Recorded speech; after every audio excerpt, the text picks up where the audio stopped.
บขยับขยับขยับขยับเข้ามาไวไวมุ่งเอาไว้ตรงหน้าให้เอกชัยลาไปหรืออย่างไร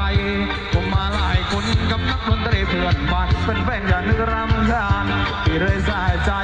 ที่มายืนรออยู่ที่ข้างรั้วเลยให้เพื่อนมันรอหัวไปดูข้างในจงเข้าไปดูว่าเขาอยู่หรือเปล่าแต่ได้ยินมาแต่ที่ผมมาไวๆเราจะดูมาให้พี่ด้วยอย่าปล่อยให้มามันกัดอะไรเลยของพี่ได้ของพี่ได้